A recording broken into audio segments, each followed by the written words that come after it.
Presenting Benny Goodman and his music. Good morning, everybody. Give it a moment for everybody to get online. Wrong button. Right button. Hey, Chris and Jean.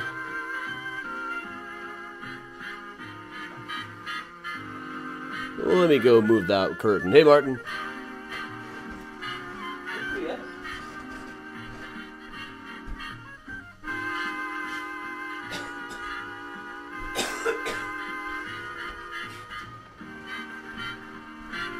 Hey, Bob, Jay, and Melissa, and Nancy. Morning, Ann. Hey, Cindy in Detroit. Benny Goodman, ladies and gentlemen. Hey, Laura and Karen. Hey, Susan. Lisa, Marcia, Todd on Twitch, Barbara, Elaine, and Betsy. Hey, Shaq.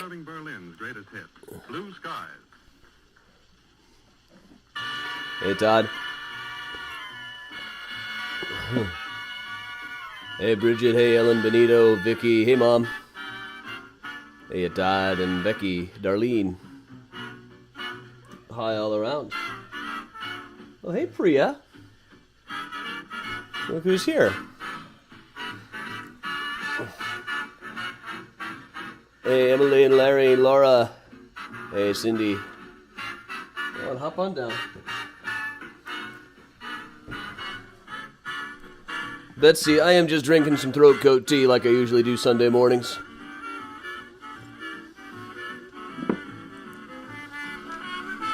Hey, Alexandra. Hey, Amy. Gotta turn off a couple of other windows here. Hey, Dirk. Hey, Alexandra. Hey, Lynn. Hey, David. Oh, look who else is here now. Both of the cats are coming up to see us. Hey, Bridget. Hey, Ellen. Morning, everybody. You know, I've been consistently forgetting that 9 o'clock exists. I think this is the second week in a row I got to be about 8:50. I'm like, okay, time to go online. Like, no.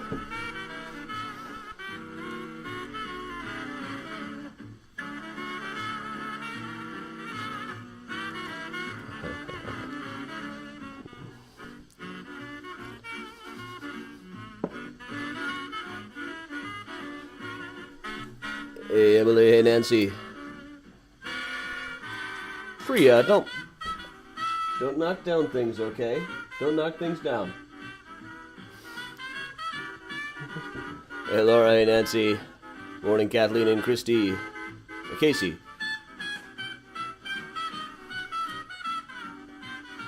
Hey, everybody.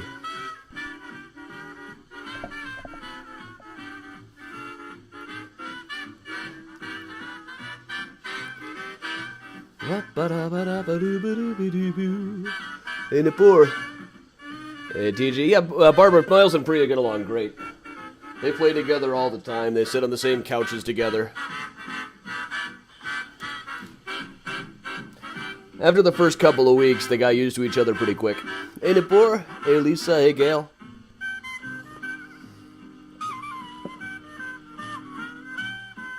Hey, Rodney.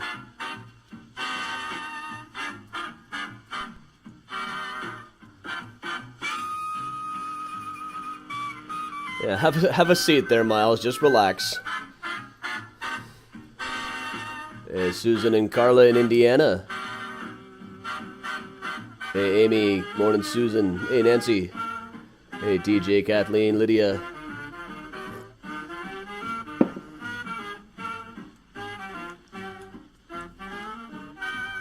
Gene, I keep meaning to try Honey Bear.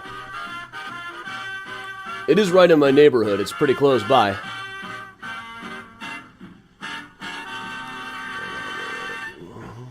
Morning, Octavio. Hey, Mackenzie.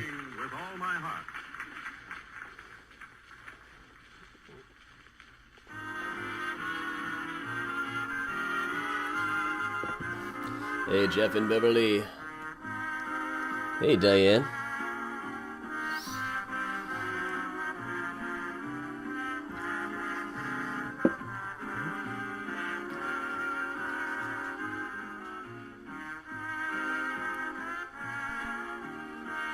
Hey, Connie in Southwest Michigan. Hey, Judy. Priya, leave the Beatles alone.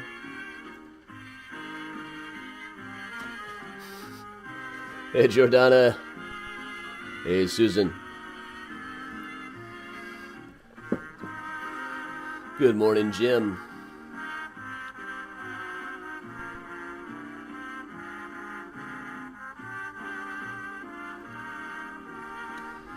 Hey, Carol.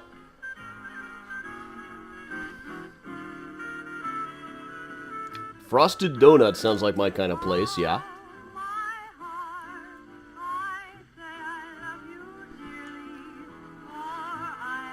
Hey, Lynn. Well, that sounds like a good double feature. I've never seen White Christmas. I probably won't see White Christmas. I only just saw Meet Me in St. Louis like a year ago. I just couldn't get my head around the fact that they're this sad to be moving from St. Louis to New York. It just didn't work.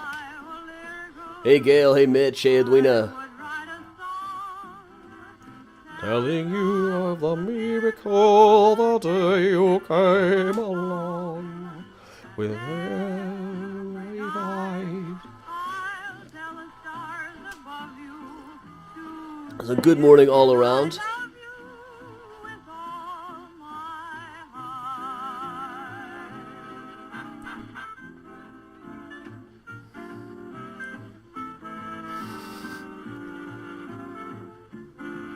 Donut Experiment sounds pretty good, too. You know, it also sounds expensive.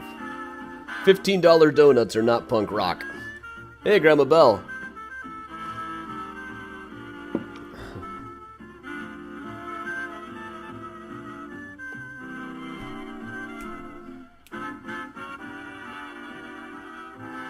Well, Bridget, you know, Christmas movies aren't really my thing.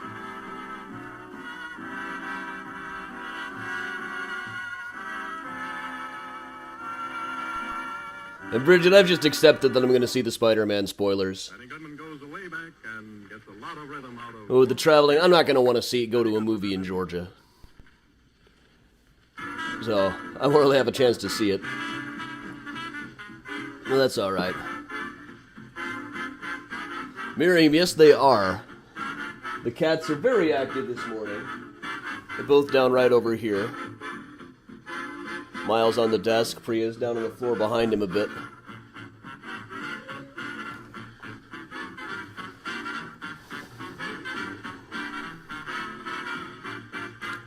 Now, Stan's donuts are pricey, but you get what you pay for.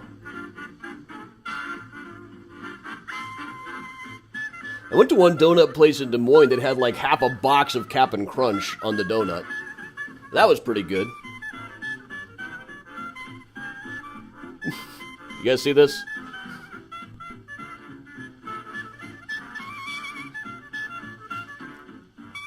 Now, Carol, we got a house sitter for the cats. I don't think they'd like the trip very much. I'm not going to be gone long. Hey, Sherry, you've come to the right place. Solving the unsolved is what we are all about around here.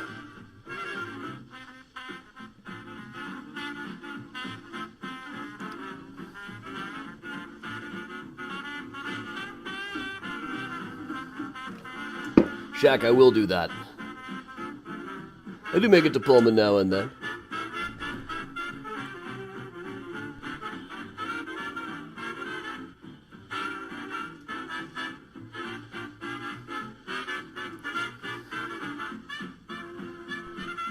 Mackenzie, that's sad. Hope I'll bring some of it home to you today. Hey, Kyle.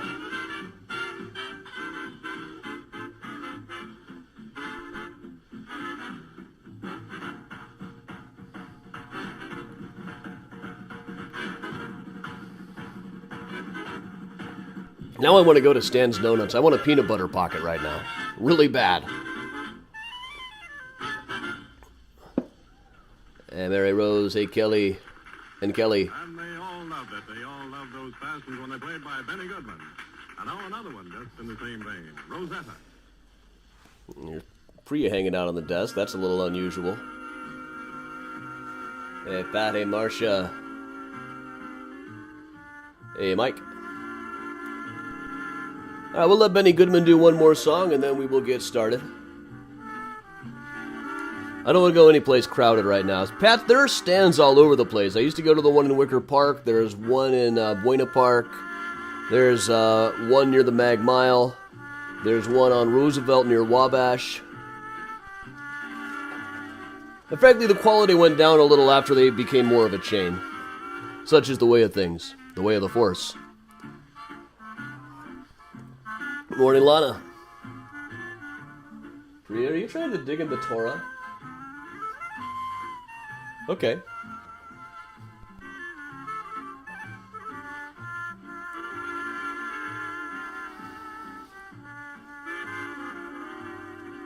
Hey, Jeff, say hi to Sam, the Queen of the May. She's come a long way, baby. Hey, B. Bruce, I never end up near Huck Finn Donuts when they're open.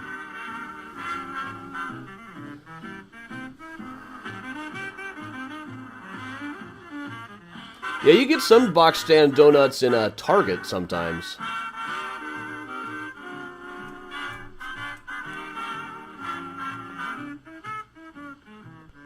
Hey, Linda. Give it just another minute here before we get going. Benny's going to be wrapping up this song in a minute. Benny Goodman coming to you live from the Congress Hotel in downtown Chicago.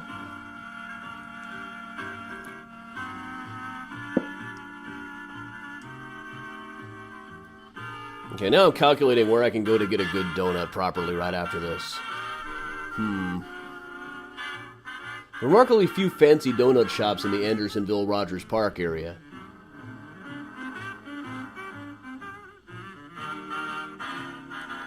Morning, Jenny. Hey, Jenna. Hey, Maureen.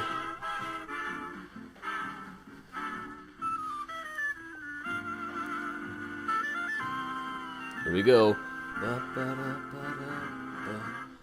Smack dab, good idea. All right, everybody. Presented to you from the open room of the Congress Hotel in downtown Chicago. And now Benny Goodman's arrangement of the bugle call rang. All right, so that will wrap up the Benny Goodman. That means it is time that we get started. Welcome along, everybody. I'm Adam Seltzer from Mysterious Chicago Tours. I've been a tour guide and historian here in Chicago for going on 20 years now. I've got about a dozen or so Chicago history books out. Well, I've been saying that for a long time since I had a couple more come out. Among them, Mysterious Chicago, the book, Ghosts of Chicago, rare collector's item, H.H. Holmes, The True History of the White City Devil. Under another name, I did one called Failed Drop, True Tales of the Chicago Gallows. That one's really gruesome, but frankly nothing compared to the brand new Murder Maps USA, which is, I think I had a copy of it around here someplace. I did a minute ago. I finally managed to get a copy a couple of days ago. It's been out for a couple of weeks. I'm also on the History Channel and the Travel Channel all the time, so I am, of course, incredibly famous, and you should definitely pay attention to whatever I say. Now, today, this is kind of the most basic of all Mysterious Chicago tours. Unsolved mysteries from Chicago history. I mean, it's what we're all about around here, isn't it? I was kind of surprised to see that I haven't done this tour on here since about May. I felt like I had done it more recently. I guess I did it for a couple of library and corporate goops over the last couple of months. So, always new stuff happening here. I fixed this one up a little bit because, as I mentioned, I realized I was all set to start broadcasting at 8:50. For the second week in a row, I forgot that 9 o'clock was an actual hour. Must be getting slow in my old age here. So we're going to start with perhaps the most simple Chicago mystery that there is. Why do they call us the Windy City? Now, you can hear a lot of different stories on this. Most boat tours tell people, it's not about the weather, it's about the politicians. After the world, it was about the politicians being full of hot air trying to get us the World's Fair back in the 1890s. And you hear that quite a lot. Trouble is, there's not a lot of evidence to back that up. What they usually point to is there was an article in the New York Sun by Charles Anderson Dana that really was ripping on Chicago after we got the World's Fair, not New York, but he never actually says the term Windy City in this one. And more to the point, the term goes back quite a bit earlier than that. The first mention of it was in the Chicago Tribune in 1857 when they were talking about whether President Buchanan was going to have to send troops out to fight the Mormons over in Utah. It mentions just down here on the bottom here. Where's that line? Yes, vanity and feathers only for the delectation of the boys and servant girls in this windy city. That's the first time Windy City turns up in the Tribune. Trouble is, they're not really using it as a nickname. This is from April of 1857. It probably just meant that it happened to be windy that week. But within about 10 years of that, we start seeing a lot more. For instance, about the earliest was November of 1867, when Edward Payson Weston was walking to Chicago. Now, Edward Payson Weston was a famous pedestrian at the time. It's very similar, really, to that scene in Forrest Gump where he just felt like running, and then he's on the news for running across the country over and over again. In 1860, Mr. Weston got into a bet with a friend. He said, "I bet that Abraham Lincoln is going to lose the election." And his friend said, "Okay, well, if he wins, you have to walk all the way from Boston to D.C. for his inaugural ball." And when Lincoln won, he did pay up his side of the bet. He walked over the course of 10 days from Boston to Washington, D.C., made it just in time for the ball, shook Abraham Lincoln's hand, and was given a bag of peanuts. But he was also given a career. He got enough publicity from this that he was still doing feats of walking well into his old age. This is him, I think, in the 1920s, about 60 years after he got started on his career. And really, he was one of the most famous men in the country for a while there. Everybody knew about the great long-distance walker, Mr. Weston. This is from a Buffalo newspaper in 1867. He was walking from Portland, Maine to Chicago, a feat that he accomplished in 26 days. It was a little over a month because he never walked on Sundays. But this is when he was about to arrive in Chicago. Here's what we've got. Weston, his arrival and reception at Chicago, the Windy City in a state of excitement. Now, this is November. It wasn't a notably windy time of year, nor would anybody in Buffalo really care what the weather was in Chicago. So it seems very clear that they're using this as a nickname. And that's very unusual, but the trouble is they don't really talk about why they were calling us the Windy City. It might have been the weather. It might have been something like that. Another clue is around the same time in November of 1867, another Buffalo newspaper used it as a nickname that actually did explain a bit. According to the mood in which they happen to be, depending on the state of self-intoxication prevailing at the moment, the Chicagoanese claim anywhere from 250,000 to 1 million population. But some way it contrives always to be the fact that the Windy City, when it holds an election, shows a wonderful scarcity of voters compared with the aggregate number of souls which it pretends to have in its keeping. So here, it almost seems like they're using it as a nickname. Not necessarily 100%, but very close. But in this case, we actually do see that he's talking about people here being full of hot air as we brag about how big our city was getting. But in this case, it wasn't the population. It was just Chicagoans in particular. Now, after 1867, you started seeing this quite a bit more. This is from the New Orleans Crescent. The Windy City does not seem to be overpopular in the Illinois state legislature. Still comes up now and then. My, how times have changed. And 1877, in the 1870s, the Cincinnati papers called us the Windy City all the time. This is really when the nickname started picking up, but it's self-evident from these articles that it was already a term in general circulation. The trouble is, they never say what they were talking about. There is that earlier one saying that the people were full of hot air, but there's really just nothing to say that it wasn't actually the weather to begin with. Now, Chicago's not the windiest city in the world, but it only would have taken one person going around calling it that for it to catch on. Well, here we are in 1867. Let's move up to October 6th, 1871. I wish I had better video for this one. This is one of my favorite stories. This is a guy by the name of Barton Edwards.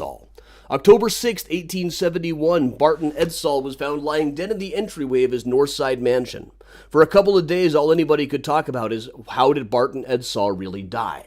Now, he had shot himself, or possibly someone else had shot him. He had a gun in his hand. There was a bullet hole in the door. There was, ballistics probably could have told us a lot more about this nowadays. But one thing was that he had gotten up complaining of a toothache. Some believed that under the influence of some medicine, perhaps, he decided the only way to stop the tooth pain was to shoot himself.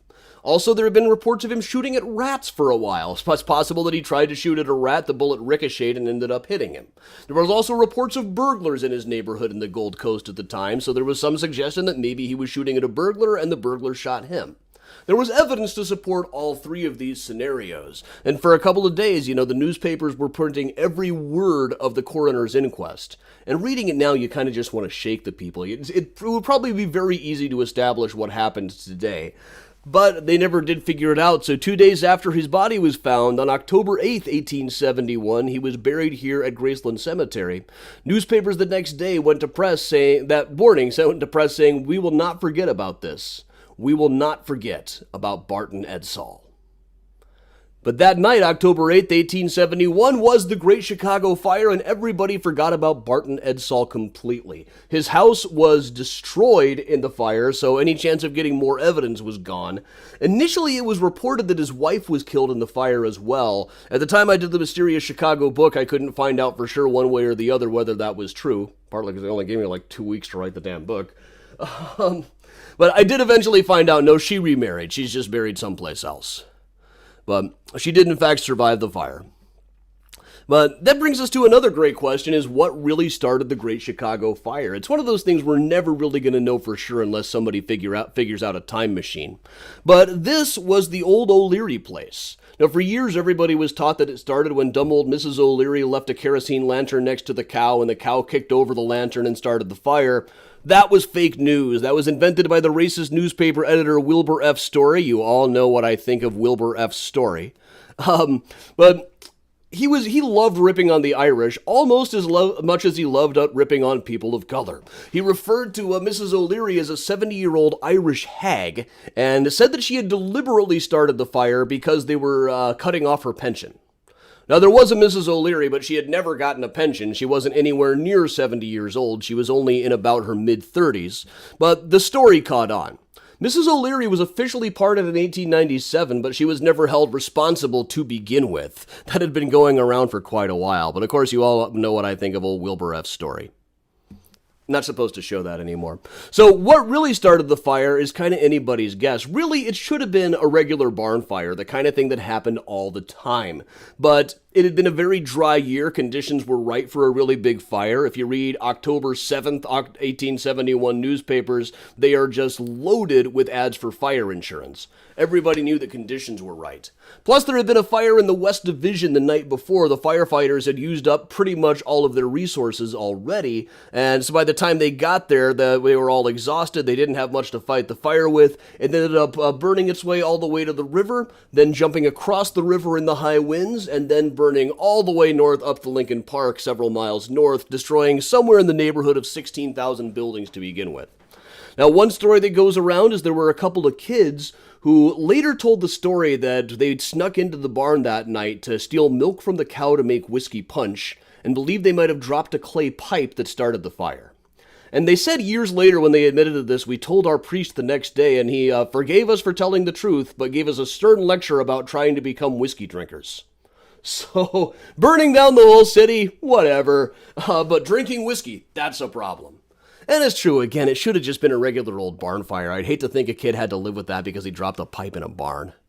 Now, one thing we can't really do anymore is we can't talk about the Great Chicago Fire without bringing up the meteor theory. Now, there was another fire in Peshtigo, Wisconsin the same day. People love to say that nobody remembers that, but it is in every single Chicago fire book. Because there were some other fires that day, some people suggest that it was raining fire from above. And that actually goes back to the 1880s. There was a book called Ragnarok, The Age of Fire and Gravel by Ignatius Donnelly. It's a pretty entertaining read. Ignatius Donnelly believed that not only did a meteor start the Great Chicago Fire, but another meteor long in the past had wiped out the continent of Atlantis. Which kind of makes it a landmark tune in and of itself, a landmark book in and of itself, just because nobody had ever claimed that Atlantis was a real place, not just a metaphor, before this book came out. Then it became a whole cottage industry in and of itself. Scientists generally agree these days that a meteor probably would not be able to start a fire like that. It would cool off in the atmosphere too much. Now, my favorite explanation really comes from Big Jim OLeary, Mrs. O'Leary's son, who grew up in this house, and he grew up to be a gambling kingpin. Now, as a gambling kingpin, you didn't approach him and talk about the Great Chicago Fire. Everybody knew better than that. But right after the story of the kids dropping a clay pipe into the hay started to circulate, he seemed to be in a charitable mood one day. A reporter came in and he said, "Now let me clear it up. That story about the lamp was the monumental fake of the 19th century. My parents are dead and can't defend themselves, but here's what really happened." Now, he said that the green hay in the hayloft had spontaneously combusted, which is not the kind of thing that would sound scientific to me, just kind of immediately caught fire all by itself. But farmer after farmer has assured me that that can in fact actually happen. Hay is known to spontaneously combust. So it's quite possible that would have happened. This would be a really good eyewitness report, but for one thing, Big Jim OLeary was 2 years old when it happened. It's not like he would have paid much attention to what was going on with the farming, farming gear. But here's another cool thing: is Big Jim OLeary's mansion is currently for sale. Multiple people have tried to get me into this place, and I would love to get inside of it, but I don't think they want historians anywhere near it. They've been going around saying this was Mrs. OLeary's mansion. She'd been dead for years by the time they even started building this place. But it is sometimes said that the whole place was Big Jim OLeary's tribute to his mother. You can see the windows and the circular one in the middle almost look like they're spelling out the word mom, which is kind of a stretch. But we do have little touches like JOL, Big Jim OLeary's initials are carved right into the place. And a particularly cool move is up at the top, there's this face. Now, faces like this in houses from this era, the very early 20th century, you see like the Green Man motif and stuff. This is sometimes said to be a portrait of his mother, Mrs. OLeary. And that itself would be a landmark because Mrs. OLeary never sat for a photograph. There is no portrait of her drawn from life. There is no photograph of her. She lived well long enough to have her picture taken, but never did. It is said that that was her revenge on the news media for having spread around the story that she started the fire. So if this is in fact supposed to be her, it's as close as we've got to an authentic image of what Mrs. OLeary looked like. Now, it also happens to be just a few blocks away from the site of the Wilbur Story Castle. Wilbur Story, the guy I was just talking about, the newspaper editor who was phenomenally racist and built his whole career about that, later on lost such marbles as he had and started hearing voices in his head telling him to build a gigantic 6-story white marble palace for himself at what is now roughly 47th and Martin Luther King. There's only one photo of it that survives. It's not a very good photo. It's this. I haven't really seen a better version of that one. But there are some good newspaper drawings of it. It really looks like a fantastic place, but it wasn't quite finished at the time of his death. Nobody wanted to take it over. So that's another one that I've always tried to trace, is we know from several reports of the time that they used the marble for several other houses, both around the neighborhood and around Indiana. So I always want to go around Bronzeville. Now and then you'll see like a stoop or some more ornamentation that look like they're made out of marble on somebody's house. It's difficult to know for sure, but that might be the remains of the old Story Castle. And I will say one good thing about the Chicago Times. They did run my favorite ad of all time, which we just covered, I think, a few weeks ago, but I can't get enough of this. Right after Richmond was taken back from the Confederates, Richmond has fallen. And so have prices at Western Hall Clothing.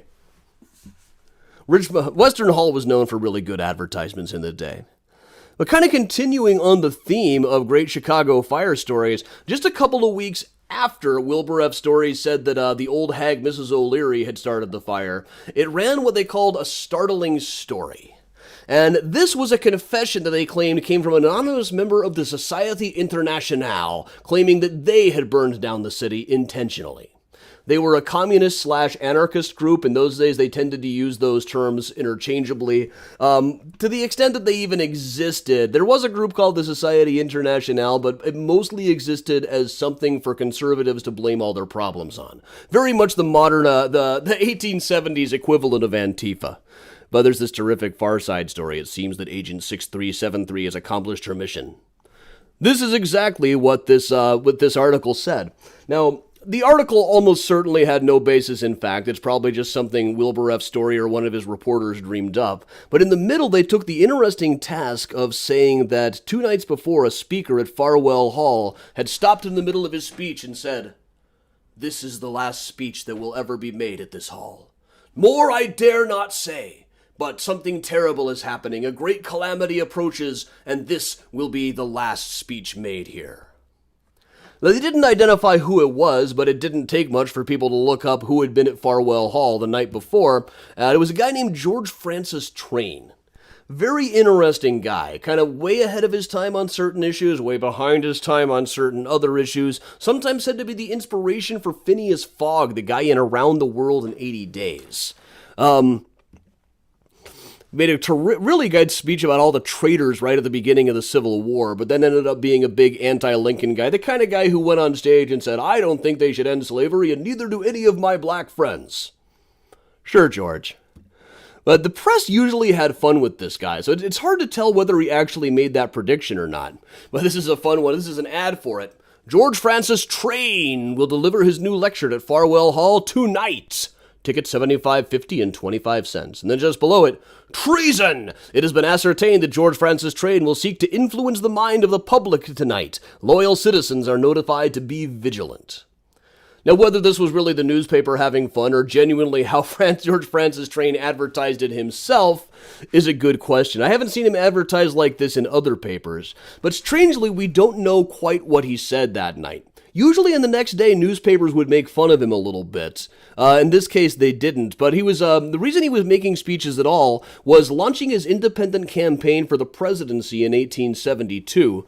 There is a whole book of his speeches called The Man of Destiny.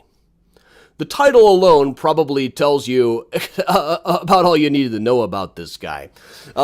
This particular speech is excluded from these campaign speeches, but predicting the demise of Chicago was a big part of his act. He was always claiming that Chicago was going to be destroyed, but he didn't usually say it was fire. It was, he said that the polar ice caps would soon melt and the water levels would rise and Chicago would be drowned. Not that he was really that far ahead of his time on climate change. Now, things like climate change have been well established by science, even by the 1870s. It wasn't really till the 1990s that people started saying it was a big controversy.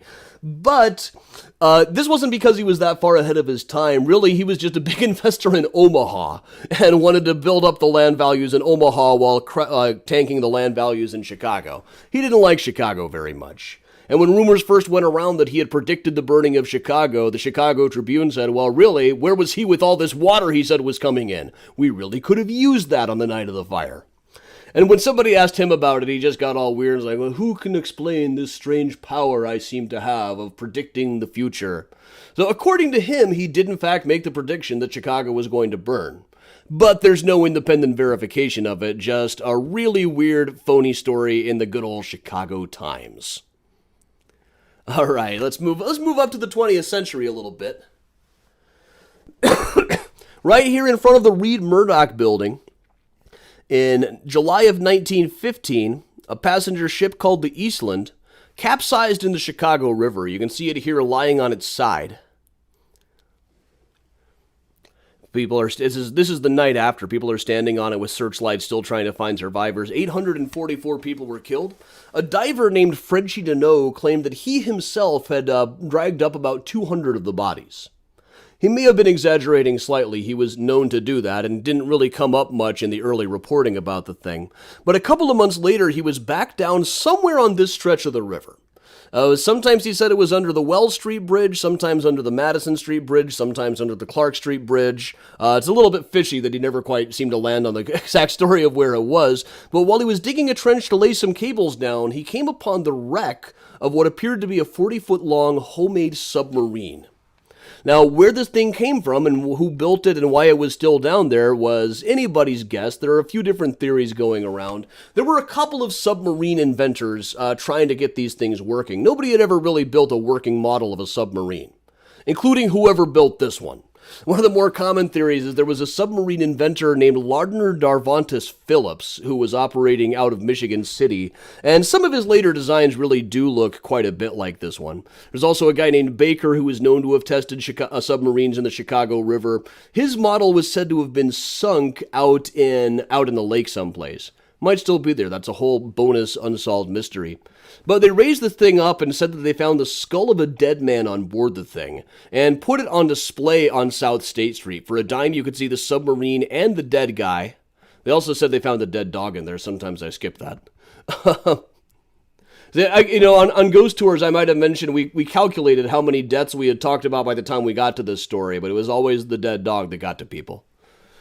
But, my favorite part is down at the bottom here, special for children. From 10 to 12 o'clock Saturday mornings, children will be admitted in groups of 10 or more for 5 cents each. I can just imagine taking one of my school groups to something like this. That's just the kind of deal they'd want to cash in on. But after this, what became of the thing is one of our outstanding mysteries. It traveled around with a carnival in Iowa for a while after it was done on State Street. Then it ended up back at Riverview Amusement Park over at Western and Irving. Last it was seen is there was a classified ad placed in a magazine offering to sell the thing. What became of it is not really known. It probably got sold for scrap during World War I. But for all we know, it could still be rotting away in somebody's garage to this day or something. So one time you might turn on Swap Shop or American Pickers, and there it'll be. Yeah, I love the face of the guy up in the window here. In fact, let's make this a little bit bigger and look at the guy. Also the fish. These do not look like any fish I ever saw come out of the river. But there he is.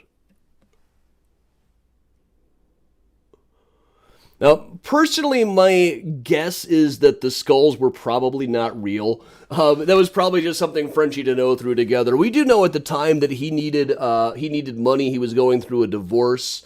I don't think he would have just built the thing and planted it, especially with the Eastland stuff going on. He could have gotten in a lot of trouble over that. But he was definitely known to exaggerate. Several years later, in 1960, he was seen, found on the Clark Street Bridge, just looking over it, looking pensive. And said he was reminiscing about the Eastland, and he further said, I was just on the Eastland last year, for a trip to Catalina. And they said, well, no, you weren't. They sold it for scrap about 5 years ago. And he said, that's just a story they made up. As soon as I got on that boat, I knew this was the Eastland.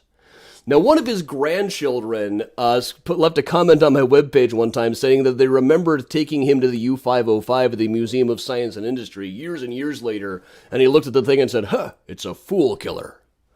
My guess is he planted the skulls, and in particular, who in the world is going to take a dog out on a homemade submarine? What are you going to do after a while when the dog has to go outside? Did you think of that? Maybe that's why he's going. Who knows?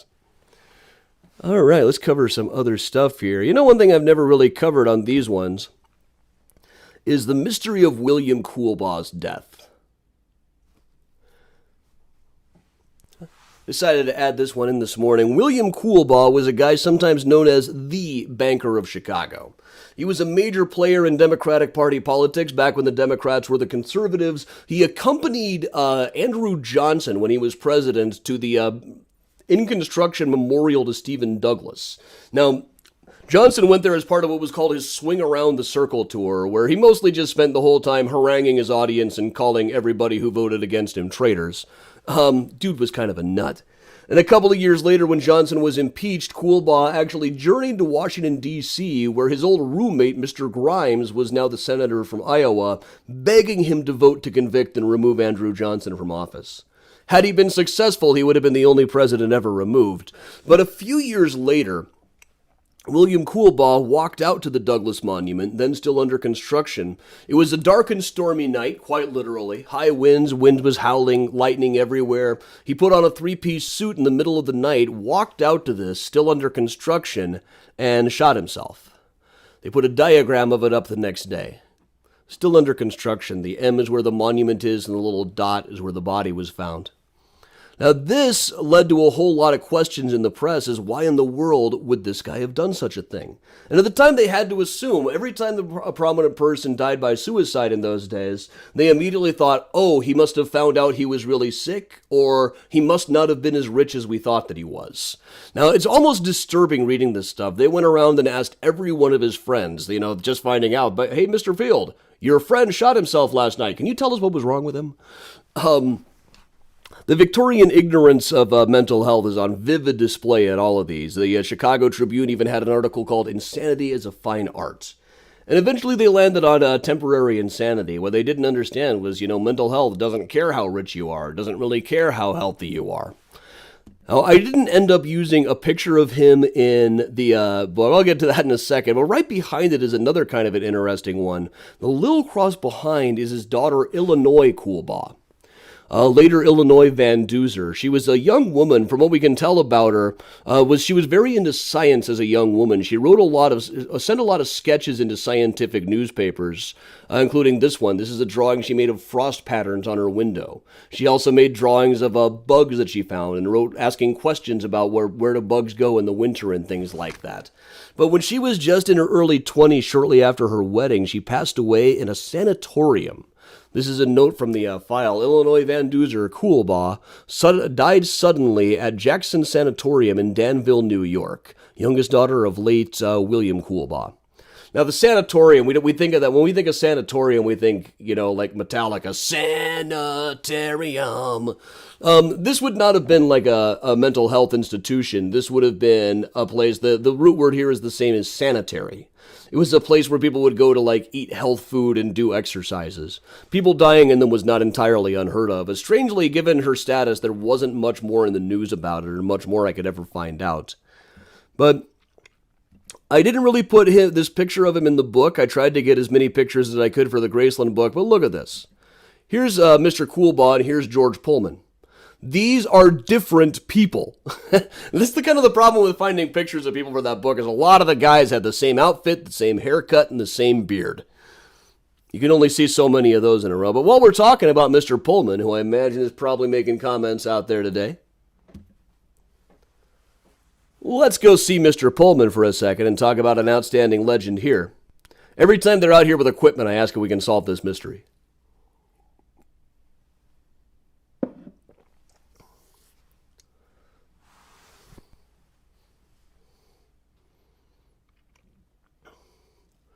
Octavio, just like the one Dr. Kellogg had in Michigan, I think it might have actually been the one from that movie, The Road to Wellsville, or the one that it was based on. But this is the monument to Mr. George Pullman. In fact, I should really move that picture of him over here. I should have a picture here. 1 second, let me get one. Mr. Pullman was the inventor of the Pullman Palace car, which made him incredibly rich after various projects like helping to raise the ground level of the city of Chicago. He was a foreman helping people raise all of the buildings. Built a huge factory town for his workers at a time when factory towns were generally disgusting. His was really very nice. We go to Pullman quite a bit. But, of course, after he cut all of his employees' pay but didn't lower their rents, there were some massive strikes. And 3 years later, after he died and was buried here at Graceland, there was reports in the press that he had been buried in a massive double-deep grave full of cement, steel, and railroad ties. This is the Chicago Tribune's article on it. Lies in solid rock. George M. Pullman's body sealed for future time. Grave is impregnable. Casket embedded in cement, banded with steel bars. Workmen busy all night. No monarch under the pyramid sleeps more securely, beyond reach of ghouls. What you tend to hear is that this was protecting him from his employees who might want to dig up and violate the body. Really, at the time when they talked about this, nobody really talked about the employees. They talked about A.T. Stewart, a guy whose body had been stolen and held for ransom in New York some years before. They talked about the story about Abraham Lincoln's body having an attempted theft going on to hold it for ransom. That was more what they were concerned about. But whether this was actually done is kind of an open question. The consensus at Graceland is probably not.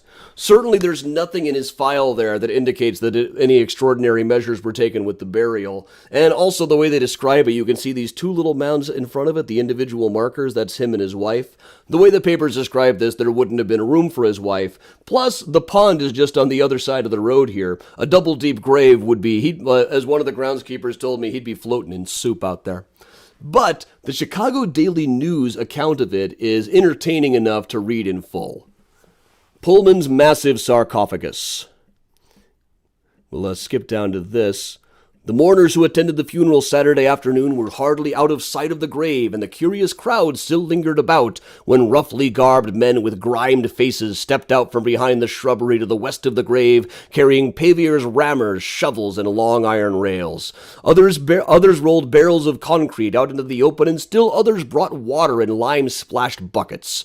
Then a column of smoke began to rise above the tops of the trees, and some of the men removed their coats and descended into the grave. The coffin was resting on a floor of concrete intersected by steel rails laid the day before. Workmen raised it gently and wrapped it round with sheets of tar paper, coating this with asphaltum an inch and a half thick. Then they filled the grave in with cement to the level of the top of the coffin, the wall thus formed extending 3 feet in thickness at the head, foot, and sides. More steel rails were then laid across the top, an inch above the coffin lid, and bolted together with long iron rods, and the spaces at the sides being filled in with the rapidly hardening concrete. Cement was then spread over a layer of tar paper on the rails, and little by little the work went on. Night fell, and gasoline torches were lighted, their flare casting grotesque flickering shadows from tall obelisks and squat family vaults across the gravelled walks. Still the men bent to their novel task, the clink of their hammers against the rivets that bound the rails echoing back from the tombs around seemed rather to intensify the silence, for no one spoke, except the foreman gave an occasional order in a low tone, or a man almost in a whisper. They had way too much fun writing this. Now, the real clue for me is that the line about the tall obelisks casting shadows. There aren't any obelisks anywhere near this. Most likely the family told the press to write stuff like this just in case anybody was getting ideas. It's highly unlikely to have actually been true, but I wouldn't be surprised if there was some cement or something poured down there too. Probably not as much as they were talking about there. There's nothing about it in the files. But they might have done something like that. Every time they're out there with tri-rods or anything that they might use to mark out where burials are, I'd be like, let's go to Pullman, let's go to Pullman. So it's not like they aren't curious about it, too. All right, what else have I got time for here? Let's skip up to the 1920s again and talk a little bit about the Drake Hotel. Now, I would be covering Elias Purcell in the strange murder in Lakeview with nicotine poisoning, but I just covered that one on Thursday night. But down at the anchor, the northern anchor of the Magnificent Mile stands the Drake Hotel, early 1920s by Marshall and Fox. But up on the 8th floor was one of the strangest murders in Chicago history back in the 1940s. Now, in the 1940s, it was very common for socialites to just move into hotels long term. A woman by the name of Adele Bourne Williams had a suite here in 1947. Her husband had some kind of ambassadorship job, so he was never really around. One day she went out shopping with her daughter, came back to her suite, and inside of the room was an old woman wearing a black fur coat holding an antique pistol. This strange woman shot Mrs. Williams right in the chest and then ran away. And this ended up being one of the bigger mysteries. Mrs. Williams lived long enough to tell people, no, I don't know who the woman was or what she wanted. Nobody had stolen anything, but there weren't any clues. The woman in black had gotten away. Now, Lieutenant Quinn of the police was the first on the scene, and he didn't really do any investigating at first because his hunch told him that no, there was no woman in black at all. It was just her daughter all along. She probably wanted to kill her before she could change her will. And because he decided this right away based on absolutely nothing, he didn't really do much investigating. He tried to say, look, there's no room for an old woman to be standing in the bathroom like this with the ironing board there. That was very easily refuted. So by the time that the evidence started really being gathering, the police had kind of dropped the ball on the entire case. Now, initially, they looked through all of the floors, all of the stairwells, and didn't find anything. Then on another pass-through, they found the gun, which had been dropped from a high floor and lay shattered down at a lower floor. Now, they only traced the gun back to a guy who was already in prison and couldn't have possibly been committing the crime, but it had also been used in a holdup before by a woman named Ellen Bennett, who was a key clerk at the Drake Hotel. Now, there are a couple of clues to indicate that there was in fact a woman in black. A couple of people who lived in the hotel had seen her running away. One of them even said, I could have reached out my foot and tripped her. I'm just not in the habit of tripping strange women. There was also a phone call had been placed from Mrs. Williams' room while Mrs. Williams was out to a nearby seafood place. Now, there was a lot of data indicating that it might have been Ellen Bennett, the key clerk. For one thing, she had used the gun before herself. She had been a con artist off and on for years and occasionally a robber, and was even known for donning wigs and disguises. Also, she had recently placed a call from the front desk to that very same seafood place, but there was just never quite enough that they could actually keep her booked. They arrested her for murder twice, but nothing ever really came of it. Also, they did find a wig in her possession, but it wasn't the right color. There was just nothing that they could ever quite use to book her. Now, for a long time, this was a major mystery in Chicago. Every year on the anniversary, they would retell the story. And then when the 10-year anniversary came around, the 20-year anniversary, it got told over and over again. But one thing they never did was say whatever happened to Ellen Bennett, the key clerk. Now, I like to imagine that, like, up into the 1990s, she was still hanging around in low dive bars around Chicago running cons on much younger men. Until maybe she finally met the one. She meant to con him, but instead, she fell in love. Hey, maybe. It could happen. Oh, what else can I cover while we're here? Over time, I've built this one up quite a bit. There's a few of them that have come up on other tours recently, so I don't want to repeat them too much. Well, let's actually cover Lazarus Averbuck, though. Now, one guy who comes up quite a bit on these tours is old Police Chief Quinn, who was known for kind of very bizarre methods of investigation. In fact, let's move back a little bit here to the Silifoni murder. Shortly before his term ended. Sorry, I've messed up my windows over here. Oh no, what have I done? Did not mean to do that. Okay. But right here on the lakeshore, it was not Quinn Shippey. Quinn was the last guy. Right here in 1904, the body of a dead man was washed up onto the shore back in 1904. A later investigation concluded that the guy was a man by the name of Silifoni. And they ended up with, initially they thought it was a black hand murder, some kind of an early version of the mob. Detective Shippey even went so far as to renting a horse that he thought might have witnessed the murder so he could see if the horse might subconsciously lead him to the killer. This was something that attracted quite a bit of the press at the time. There ended up being quite a number of different leads on this and different suspects, but they could definitively try. So Detective Shippey tried this novel thing, at least it was reported in the press that he did. He had the body exhumed and propped up on a chair in the morgue at Mount Carmel Cemetery. And he had it propped up so he was pointing. Setting him up like this would have been a deeply unpleasant task, if it was indeed even still possible. But according to multiple reporters who were present on the scene, one by one, he walked all of the suspects into the morgue to have the corpse point at them, thinking that maybe that would mean, maybe they would be able to tell what really happened. Maybe that would frighten them into confessing. The kind of trick that works in movies quite a bit, but definitely did not happen to work with in the case of the Silifoni murder. That one was never hanged. But about 10 years after this, as a chief of police, Shippey one day had a guy knock on his door by the name of Lazarus Averbuck. And what in the world Lazarus Averbuck might have wanted is kind of open to debate. We'll really never know, because Shippey just took one look at him and thought that he looked like one of those Eastern European Jewish anarchists and shot him to death. Now, the official story, they said that, he had a knife on him. He was definitely planning to assassinate the chief of police. Frankly, it's one theory. Clarence Darrow, the lawyer, always believed that was what would happen, and that goes a long way with me, but frankly, there's just not really any evidence one way or the other. We'll really never know. And Shippey, at the time, we know was starting to lose his mind. This was his last day in uniform. Within a couple of months after this, he was in the other kind of sanatorium, not the kind where you go to eat cornflakes. It's one of those ones, a lot of people worked on the cause. Eventually, they got a gravestone put up for him over here. He'd only been in the country a little while. One theory is that he thought if he was going to leave town, he would need permission from the chief of police, which is probably unlikely.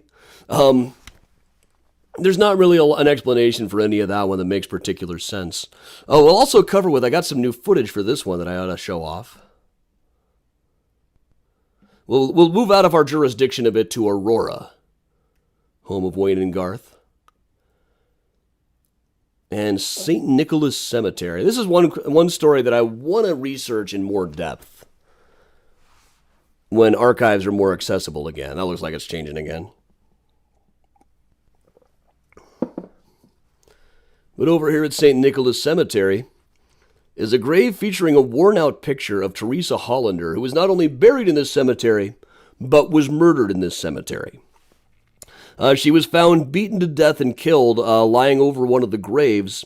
One of the district attorneys even took a photograph of her eyeball based on the theory that maybe her eyeball contained an imprint of the last thing that she saw. One optometrist they talked to at the time said it's theoretically possible, but you wouldn't be able to pick it up on any camera you could buy in Aurora. Now, there was really no real suspect who would have wanted to kill her, so they arrested her ex-boyfriend, Anthony Petrus, just frankly because he was convenient. And he was ended up on trial a couple of times. The Find-A-Grave still says that she was killed by her boyfriend, but really, they had found out otherwise pretty clearly. There was a woman named Mary E. Holland who comes up on a couple of these stories. Mary E. Holland was brought in to look at the case, and she determined almost completely with early versions of fingerprint analysis and things. She was a pioneer in that field, that it couldn't have been Anthony Petrus. There were reasons after reasons that it was probably not him.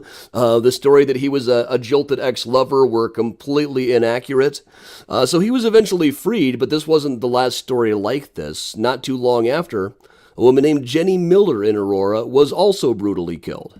A woman named Emma Peterson, same thing. These two are at different cemeteries.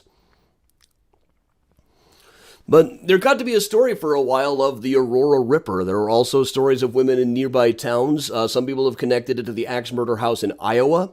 It's a story that's never really been investigated in quite enough depth, I don't think. But just to go out... well, actually, we'll skip back a little bit. While we're talking about Mary E. Holland, there's another one of her stories right up over here. Right in the Auditorium Theater, there used to be a garage called Dove's Garage, where one day a guy named Mr. Dove came in and rented a car. And at the time when you rented a car, this was 1904, nobody actually knew how to drive or anything, so you got a driver along with it. The next morning, that car and the driver were found way out in Lamont, where the driver, Mr. Bate, had been shot to death. He was left slumped over the steering wheel, and nobody knew who this Mr. Dove would have been. The Chicago American put up a recreation of it. You had to really read between the lines to know this wasn't an actual crime scene photo. For a while, it was said that Mr. Dove was Yellow Kid Weil, a known con artist in Chicago, but that was quickly cleared up. We have a lot of clues. We have things like the rental slip. The newspapers published every possible theory they could dream up.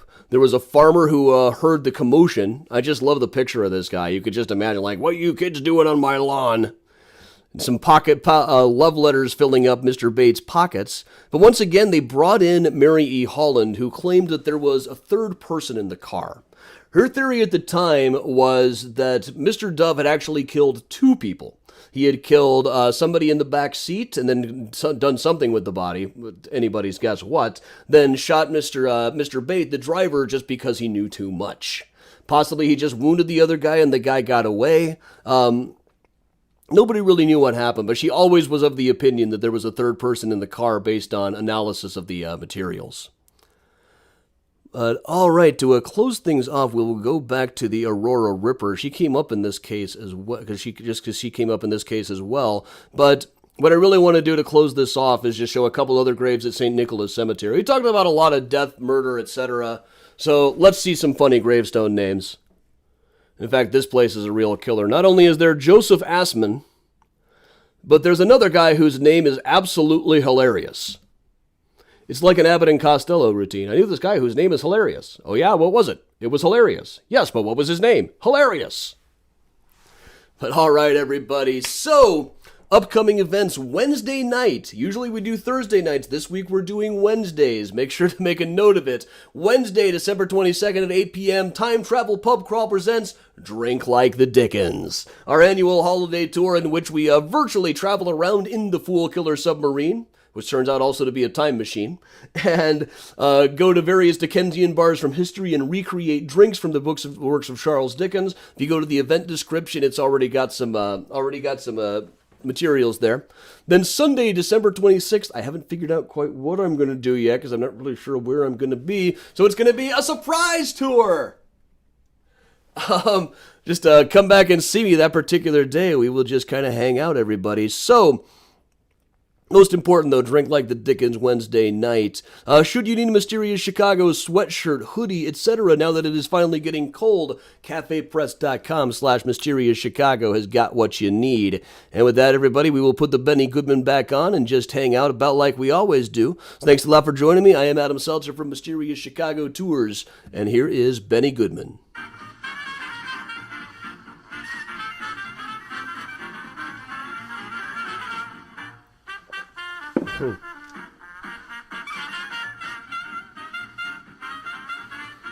And of course, we'll play with the cats in a minute too, as I'm sure they're just dying to.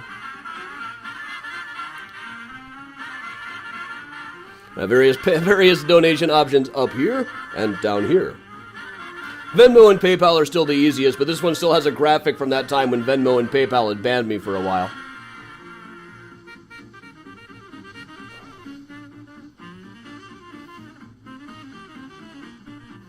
Chris, that's very likely to happen any time now.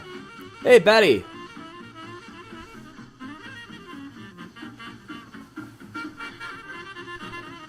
Thank you, Dina. Anita, I don't have anything to do with the subtitles on here. It's just a button to push. Maybe I just speak clearly. With my Midwestern newscaster-style accent.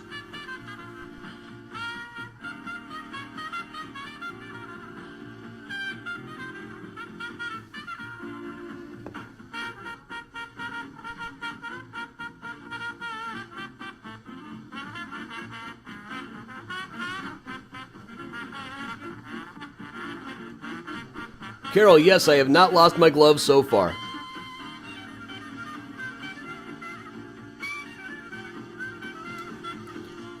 Move this down a little bit and tilt. I know the cats are going to want to play in a second here.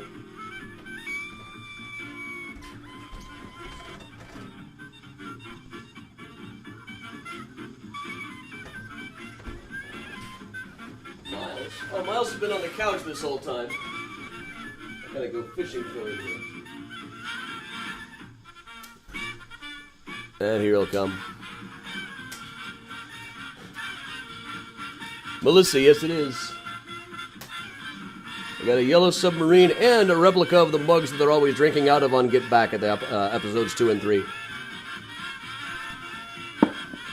Laura, I feel like I've taken Frozen Pants as far as they can go. Oh, Priya, want to play too?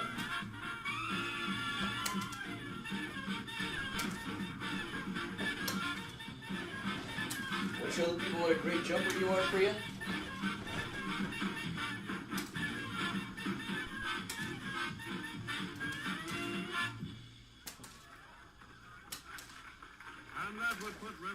Maybe I've decided that it was time to do this before the tour, and now it's nap time.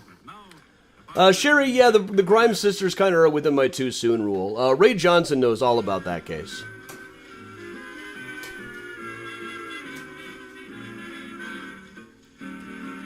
Thanks, Brian. Good to see you out there.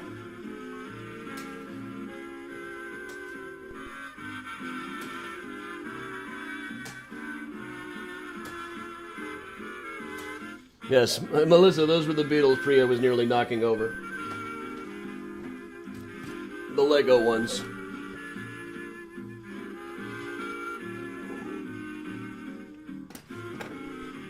You guys gonna chase this or what?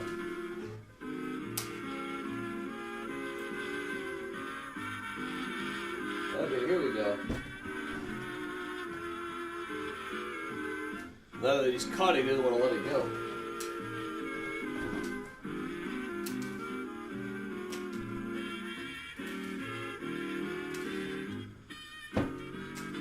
you go. There you go.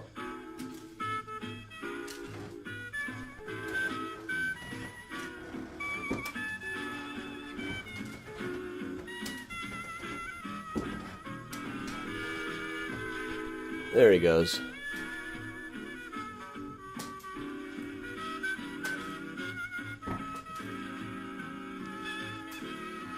Now, if you tune into Whiskey and a Cookie on Friday nights, you see quite a lot of jumping cats. Because anytime I'm sitting at my desk, like I do for that show on the Patty Vasquez Show Facebook page, anytime we do that, they want to play. So I'm just kind of sitting there with the toy behind me the whole time.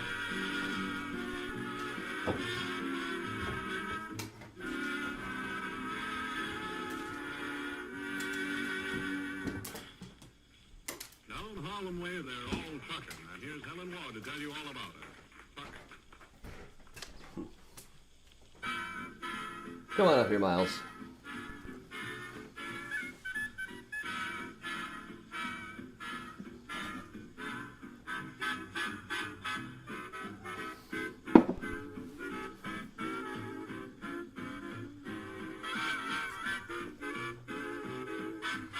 There you are. Come here. Let everybody see ya.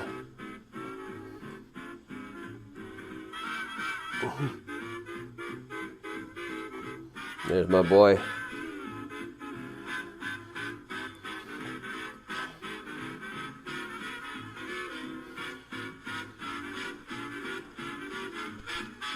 Priya, you want some of this? No. If you approach Priya when she's standing, she still tends to run away.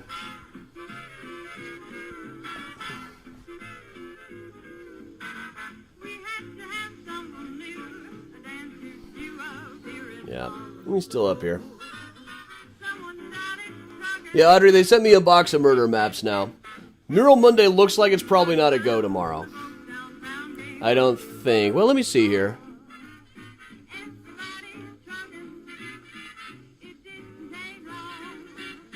Let me open this up.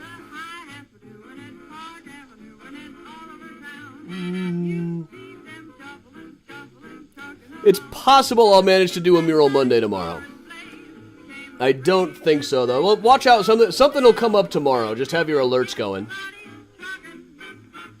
But with holiday scheduling conflicts over the next week, things get a little more sporadic. Hence, like the thing on Wednesday instead of Thursday.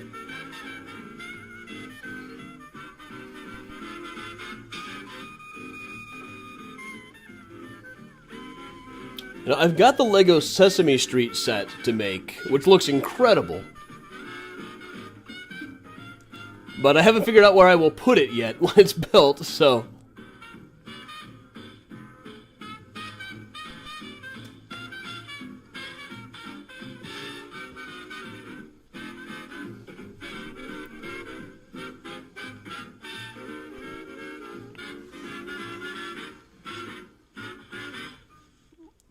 There you go, buddy.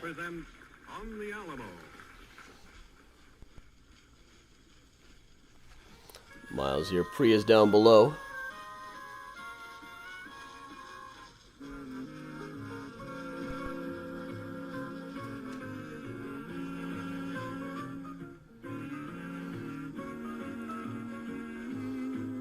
That's right, Miles. Show him your good side.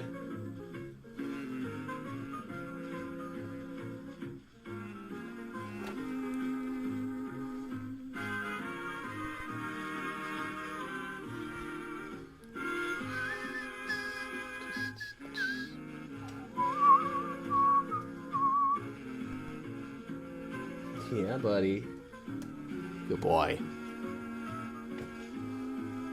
Got a couple of sips left of tea.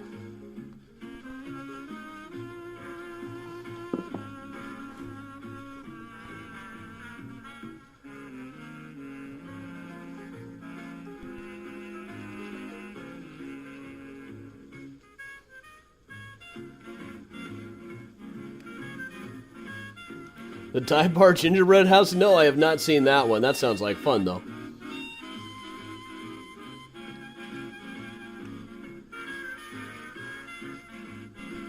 Yeah.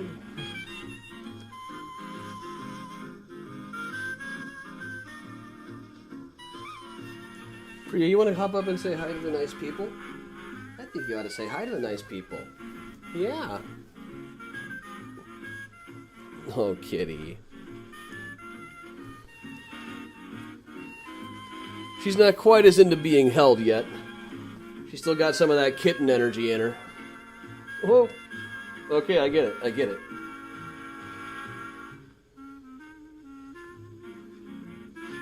Aw. Did you see him bump noses there? Am I working on new tours? Yeah, I have a couple of them. In fact, one night in January we'll actually be running a little bit early, as I'm going to be doing a presentation for, February, Chicago for Chicagoans. I'll be doing the new one. And probably some other new ones coming up pretty soon, too.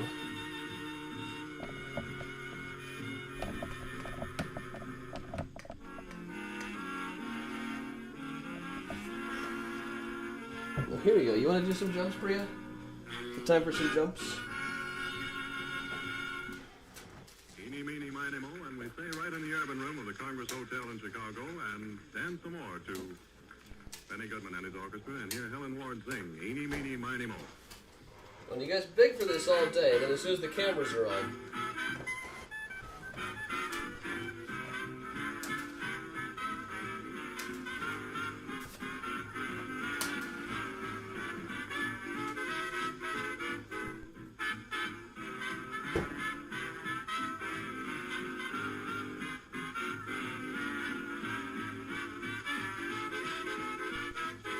Miles has the thing caught in his mouth right now.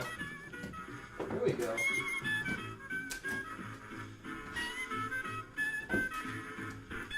Oh, good one. Whoa! Oh! Snatched it right out of my hand there.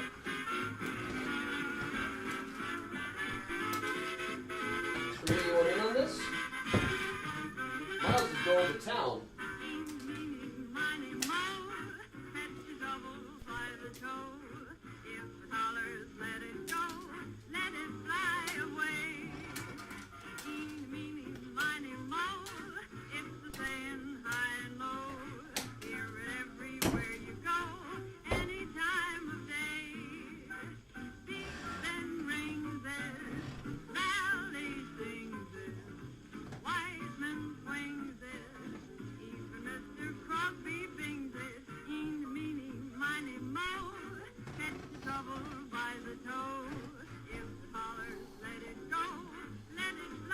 At least that would be Adolf Lutgert.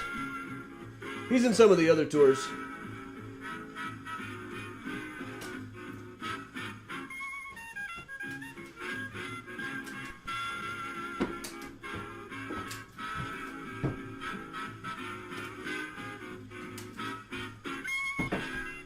I don't know if you guys could see that one, but Priya just did one heck of a jump. Priya, you gonna go?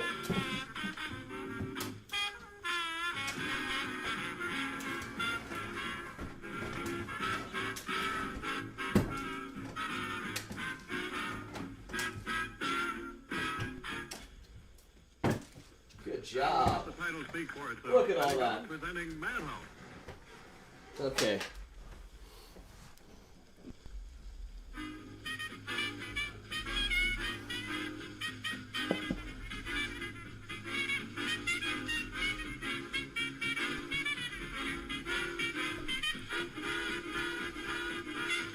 Oh yeah, if I jumped like that, I would be in traction. Does Chicago have pickle manufacturing? Probably. Or at one point, I'm sure we did.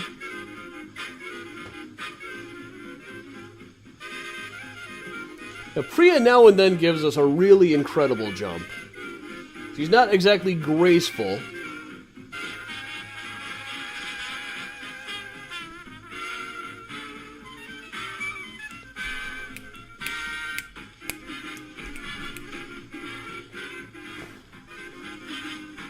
I thought they both gone to the window, but they're both sitting right behind me.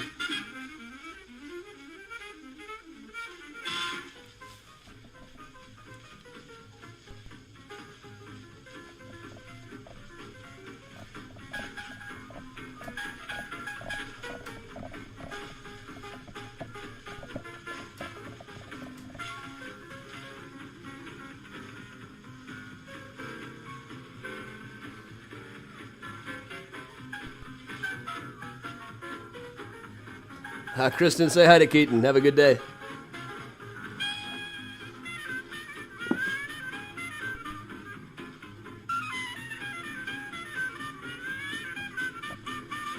Everybody, all this talk of donuts has gotten remarkably hungry, so I am going to go get some lunch. In any case, though, let me quick plug the upcoming events. Wednesday night, remember, special time. Probably won't be a tour at the regular time tomorrow. Just keep your eyes peeled for alerts.